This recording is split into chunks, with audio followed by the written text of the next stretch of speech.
hour of the Jesse Kelly Show on a Wednesday. Apparently, we're just going to play the opening of the show music all 3 hours tonight, Chris.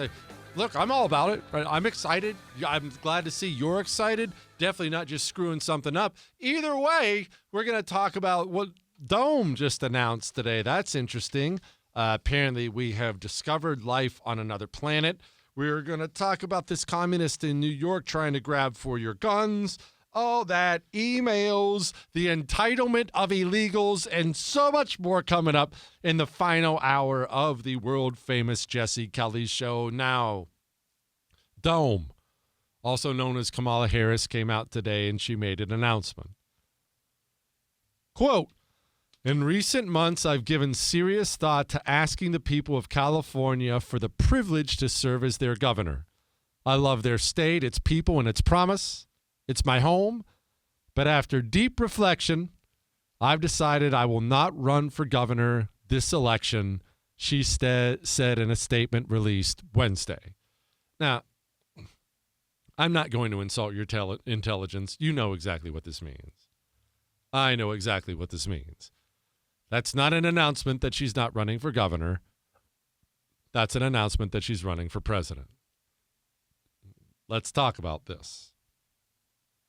Kamala Harris. What's the running joke? The running joke is that Kamala Harris got her start in political office by dating Willie Brown, who was a real political power broker in California. Yeah, he was married at the time. Willie Brown grew up, I don't know if you know this, in a house of ill repute. That's a true story. So Willie Brown had a rough upbringing. Look, we'll set aside Willie Brown anyway.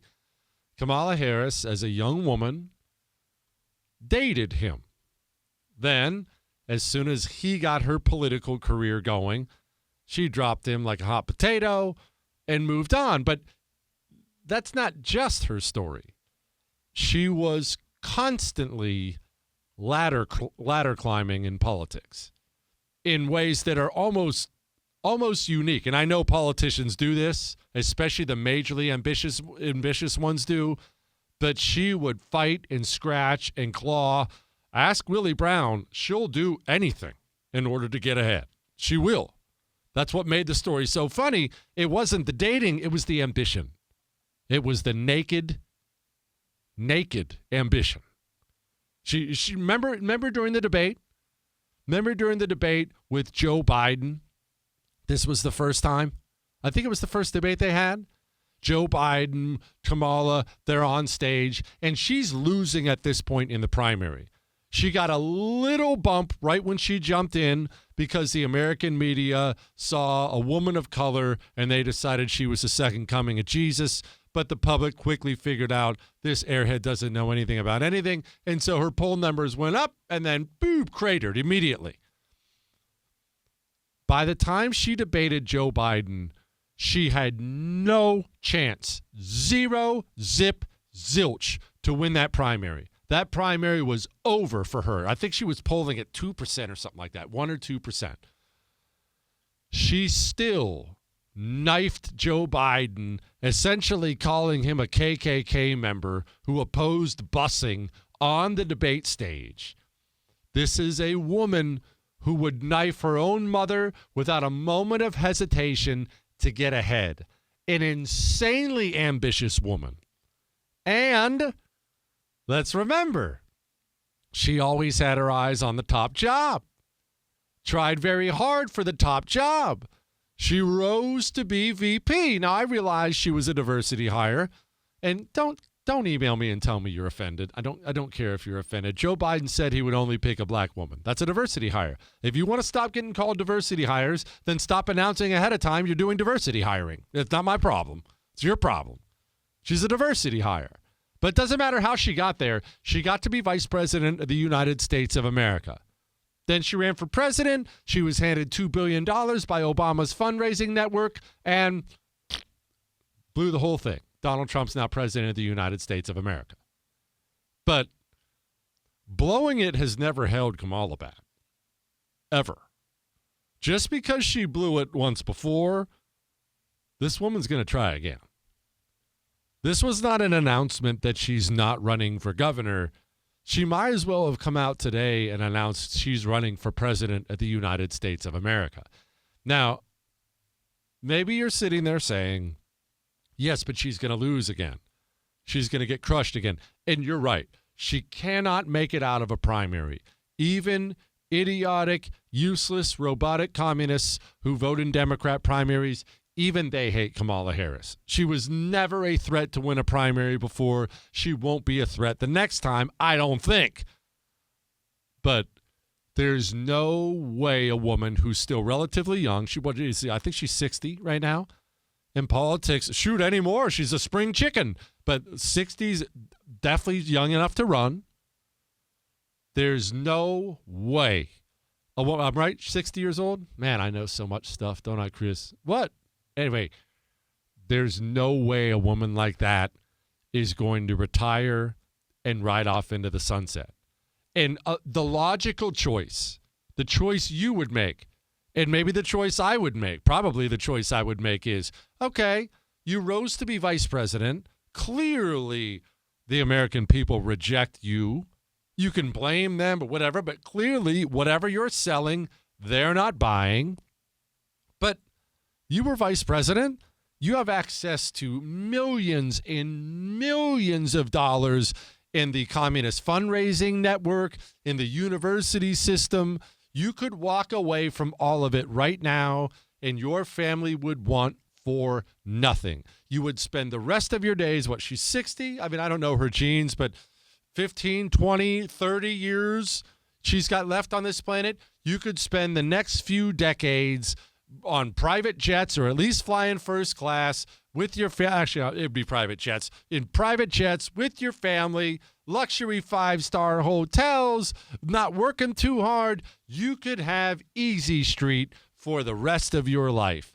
People like Kamala Harris aren't built like that. It's a very good point, Chris. Chris just said power is their hobby. It's all they have. Have you ever noticed that we can't ever fully get rid of Hillary Clinton? No matter what. She's like a tick. She has latched on to our political system, and about once a month, once every 2 months, she'll be on The View. She'll be on a stage somewhere giving a speech. We'll play something from Hillary Clinton. Hillary Clinton was not only the first lady of the United States of America for 8 years. Hillary Clinton was a United States senator from one of the biggest, most important states in the Union, New York, and then went on to be Secretary of State. I know she's a soulless monster because she's Hillary Clinton, but as far as life's resumes go, that's a pretty good one. I mean, if she's going to be written in the halls of power of America, whatever way you want to view those halls, and it's already done. And she's in poor health. Remember when she ran for office? We know it was probably now because of horse tranquilizers or whatever she was on, but they had to chuck her in the back of a van in New York like an old sofa. We watched it on video. It's still video. You can watch it completely out on her feet. Remember, she kept falling, and I never made fun of her for that because I've always thought old people falling and hurting themselves is so sad. Even people I hate. I hate that. I hate when I hear about that. She fell and broke her hip. I hated that. But she kept falling. Her step kept having to catch her. She was falling. She's in terrible health.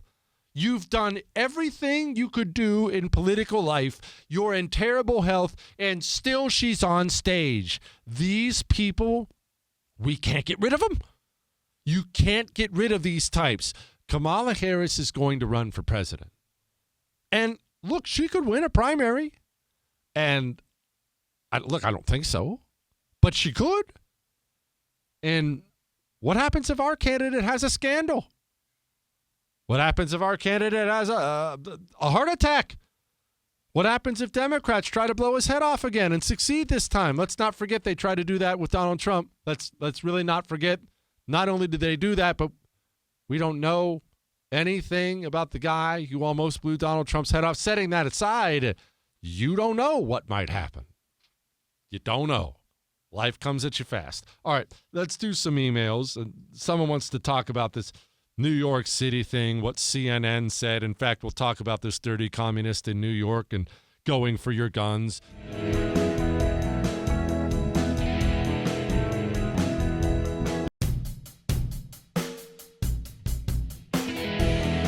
It is the Jesse Kelly Show on a wonderful, wonderful Wednesday. Before I get to this email about New York City and this communist, I'm sorry, but Jewish producer Chris and Corey and I, we were talking during the break because we were talking about Hillary Clinton and how you can't get rid of her. I just have to tell you about this. I don't know if I want to call her a warrior, a survivor. I'm not sure the word I want to put on it, but so we are in an office building. The studio we have is in an office building in Houston. And there's a cleaning crew. Well, I should clarify. There was a cleaning crew. Trump deported most of them. That's just the way it goes.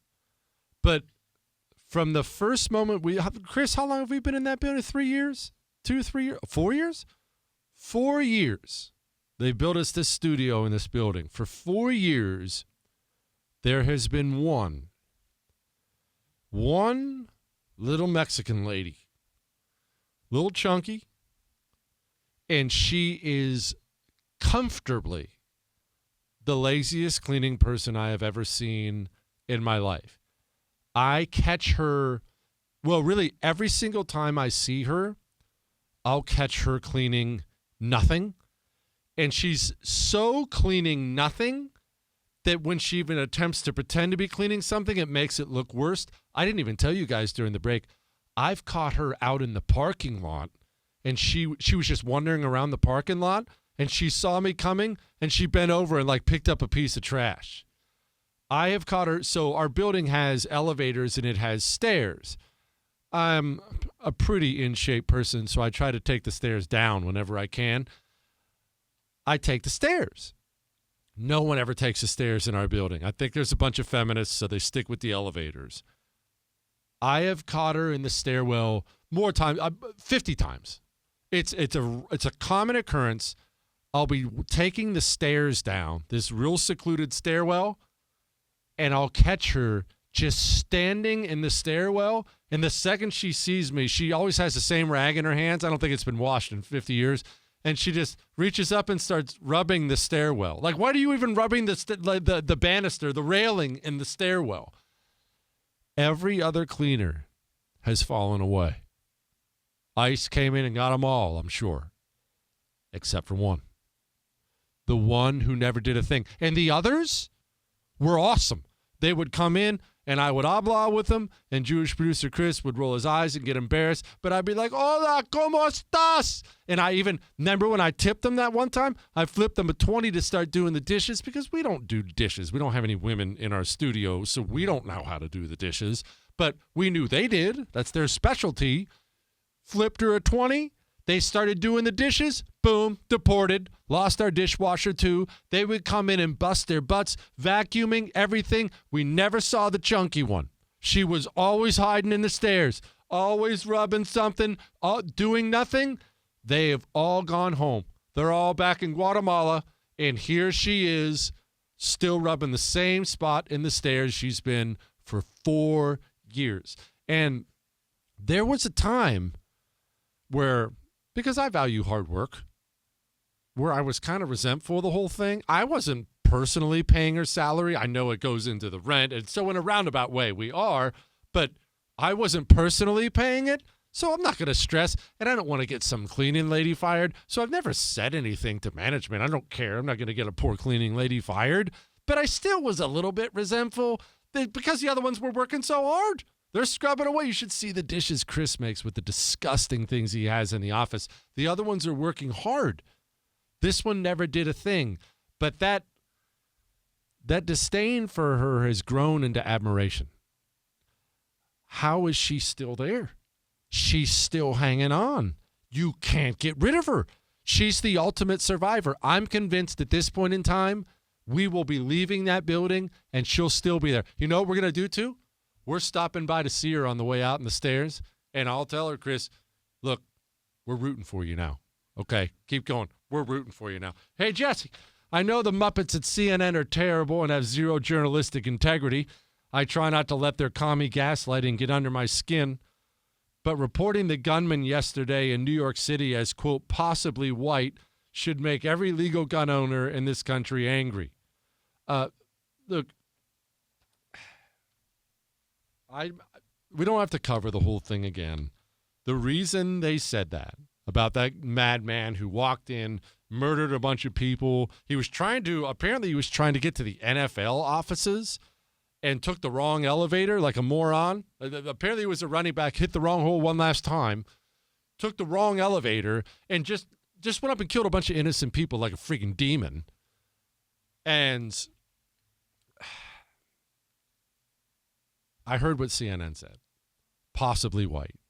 Just remember, the American left views white people as the enemy.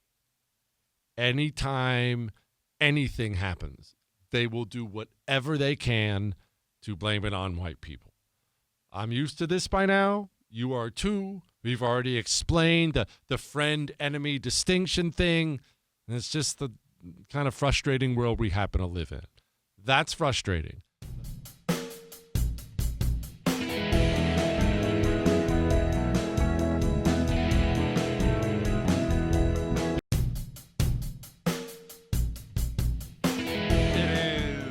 Jesse Kelly Show on a fantastic Wednesday. Do not forget to email your Ask Dr. Jesse questions in for tomorrow. Jesse@jessekellyshow.com. Now, I'm not going to spend a lot of time on this. I'll just play a couple quick things. This Mamdani guy who's about to carpet bomb maybe my favorite city in the country, New York. First, credit to the reporter for asking, hey, you're up here today, crocodile tears about a dead cop, but you wanted to defund the police. Do you wish you hadn't said some of those things a few years back? My statements in 2020 were ones made amidst a frustration that many New Yorkers held at the murder of George Floyd and the inability to deliver on what Eric Adams, of all people, described. Yeah, we got it. So he had to lie about the fact that he wants to defund the police. That's not important. What is important is why he said this. So we've launched this program called Shine LA. That was the wrong button. And as New Yorkers across the 5 boroughs and Americans across the country mourn this mass shooting, we are reminded that no matter how strong our gun laws are in this state, we are only as safe as the weakest laws in this nation. And so in this moment, the onus is on all of us to follow the words of Alain's brother and to put forward a vision of stronger gun laws. And I echo the call from Governor Hochul for a nationwide ban on assault rifles. Just remember Mamdani, Zoran, whatever his dumb name is, Kathy Hochul, pick your Democrat who does this. They have never shed a single tear after a shooting of any kind. These people are not built that way. They, in fact, cheer when there's a shooting because what they really want, it's not for people to stop dying. What they really want, the mountaintop they want and they've never been able to achieve, is disarming you so they can hurt you. And I've explained it before like this, at least I think I have, but I'll explain it this way again. Imagine you are a climber, a mountain climber, and you have worked so hard and you've trained so hard, and the goal is to crest Mount Everest. Obviously a very difficult thing. People have done it, but very difficult thing, very dangerous thing to do. But you have busted your butt for years and years and years with the goal of cresting Mount Everest. And you start your climb. and you're scratching and clawing and scratching and clawing and climbing and you're up, up, up, up, up. You're going. And finally, you can see the crest. You are 100 feet away. That huge mountain. And a gigantic, blinding snowstorm comes in and stops you in your tracks. You know you're close. You know you can almost touch it. You can almost taste it. But you can't get there. That's how the American communist feels about you having guns. Through their activism, their demonic nature, they have torn through every good and decent part of this country for years, ripping this apart and ripping that apart, from the schools to the family units to Hollywood to the government, the FBI, you name the institution. They've torn it up and destroyed it. But they can't ever reach the crest unless they disarm you. Because the true crest, the true conquest for the communist means having a universal hold on power. You own all of it. Once you have that, then you can make them do whatever you want. You want to tell them to get jabbed? They don't have a choice. Want to tell them to stop driving that car? They don't have a choice. You want to send the troops into their homes? They don't have a choice. They don't ever have a choice because you have all the guns, all the power, and every single American Democrat knows it, and it drives them insane. They hate it. They can't stand it. That statistic we've talked about before on the show, how America's private citizens own more guns and ammunition than all the military and every law enforcement agency in this country by orders of magnitude. You are more armed than every government force in this country by orders of magnitude. You may not have never heard that before. Every single Democrat knows it, and they can't stand it. That's why they'll do the most soulless, evil thing in the world, and they'll stand on top of dead bodies and cry for more guns because it is the crest they've never been able to achieve yet. If that snowstorm would just get out of the way, then they can finally make you do all these things. But it just won't leave. That's what your guns are. And in case you doubt me, go look it up. I don't have it in front of me, but go look it up. What the polling was of American Democrats during COVID, what they wanted done to you if you didn't get vaccinated, if you didn't wear a mask. A shocking percentage wanted you imprisoned, wanted your children taken away from you. This is how communists, this is how Democrats think. Force. I'll make them do what I want. I'll make them do what I want. And the fact that you have guns and ammo, it stops them.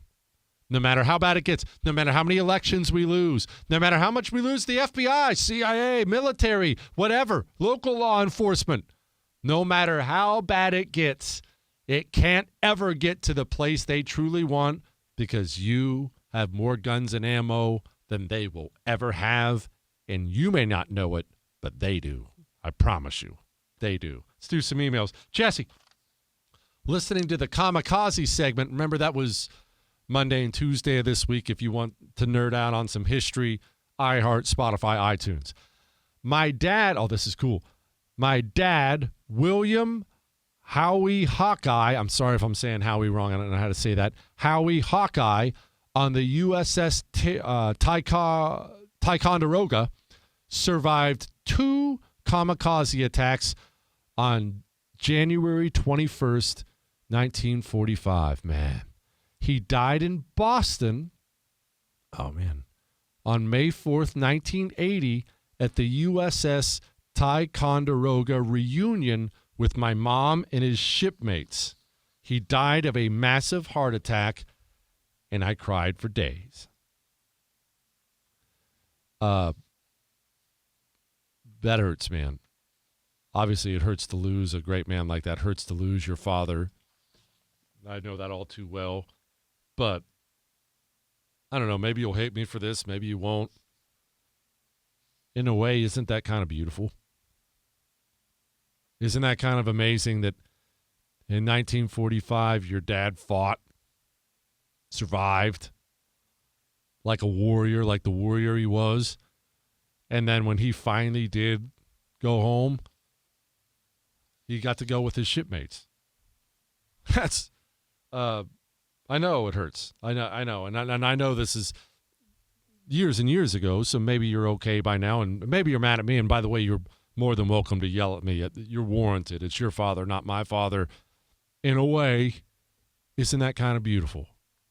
All those years later, decades later, got together with the fellas, and that's when he checked out. Anyway, all right, let's do some more emails. I do have to talk about the fact that we apparently found life on another planet, and I didn't know. I want to do some emails.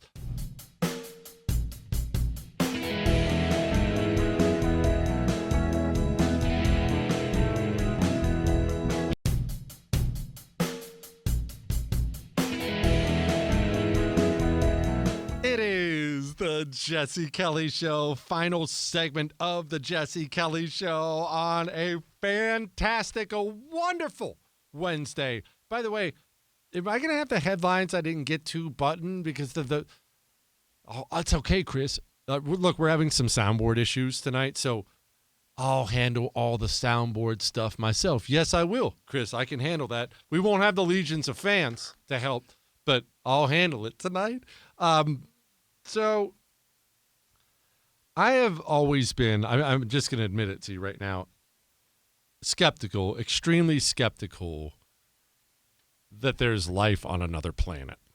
It's not that I'm no on that. It's not that I'm no. It's not that I'm yes. If you email me and tell me, Jesse, I'm sure of it, I'm not going to tell you a nutball. If you email me and tell me, Jesse, no way, I'm not going to call you a nutball. What, Chris? What?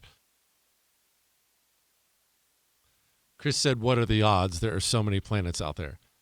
Well, maybe. The way I have always looked at it is, whether there are or aren't, it's really kind of God's prerogative, right? Maybe we're the final version. Look, maybe we're the test case. Maybe we're the beta version. Maybe he's figuring out what works and doesn't work with this whole creation thing. I don't know. That's up to the God of the universe. It's not up to me. So I've been skeptical.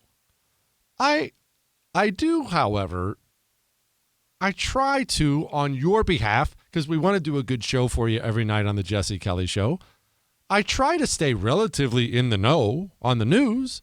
So if there's anything that is major, I like to know about it.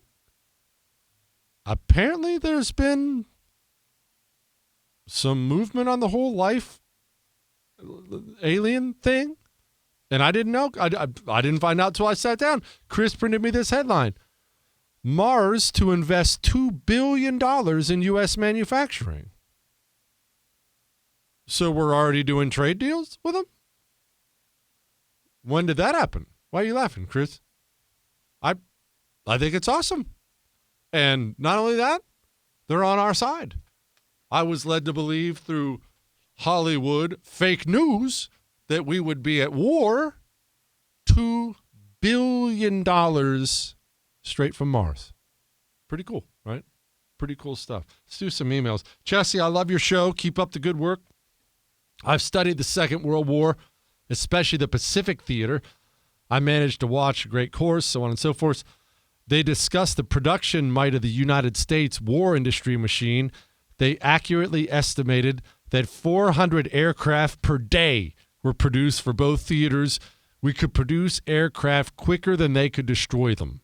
Isn't that mind-boggling? You know, I'm going to be so mad at myself. Oh, I remember where it was where I read this. So I was reading a book yesterday. I've been reading a book. In fact, I finished it yesterday called About Face. Let me say that 2 more times so you don't email me asking the name of the book. About Face. One more time. About Face is the name of the book. It's about Army Lieutenant Colonel, Korea and Vietnam veteran. Hackworth is his name. Great book. Anyway, so He, as a very, very, very young man before Korea, lied his way into the Army. He lied about his age, lied his way into the Army, and he was guarding a German. And he was a teenager at the time. He was guarding a German they had captured. And apparently he was kind of talking mess to the German of, oh, ha, ha, you big and bad Germans. If you're so big and bad, then why are you sitting here captured? Why am I guarding you and you're my prisoner? And I'm paraphrasing, but this is how the conversation went. The guy told him that he was in charge of, I think it was an anti-tank platoon, something like that. He said, I was in charge of an anti-tank platoon. You guys would send a tank down the road and I would destroy it. And then you would send another tank down the road and I would destroy it. And then another one I would destroy it. And then another one I would destroy it. And then another one I would destroy it. And eventually I didn't have any more ammunition and your tanks kept coming down the road and I had to surrender. Just think about that. How, I know it's a little dark because remember every one of those tanks destroyed is a crew that is dead, but think about how mind-boggling it was what America's manufacturing sector used to be in this country. In some ways, I don't want to act like it's all gone. I'm not saying that. In some ways, we are capable of a lot. We're not nearly capable of that. In wars, all wars, large and small, no matter how good your stuff is, things will break. Planes, trains, automobiles, that's a great movie. Planes, tanks, ships, whatever, things will break. Remember, at the start of World War II, we talked about it in the kamikaze thing, the Japanese, they had a better Navy than we did. They really did. They had better planes than we did. They didn't have the industry to make more. It's headlines I didn't get to. What, Chris? Doesn't that sound... It's headlines I didn't get to with Jesse Kelly. Project 2025 author to challenge Lindsey Graham in the GOP primary for his South Carolina Senate seat. Well, this is good. I'm not overly hopeful because Trump has, of course, already endorsed Lindsey Graham. So I'm not super hopeful, but a challenge, a significant challenge is a good thing. Maybe he can raise enough money to make some noise. Lindsey Graham is putrid and shouldn't be there. Republicans push past Democrat obstruction to confirm Trump-aligned judge. We're too slow on the judges, but we are getting some through. Trump announces 25% tariff on India plus a penalty for trade with Russia. And that really stinks for India. By the way, tomorrow is Ask Dr. Jesse Friday. Get your questions emailed in now to jesse@jessekellyshow.com. That's all.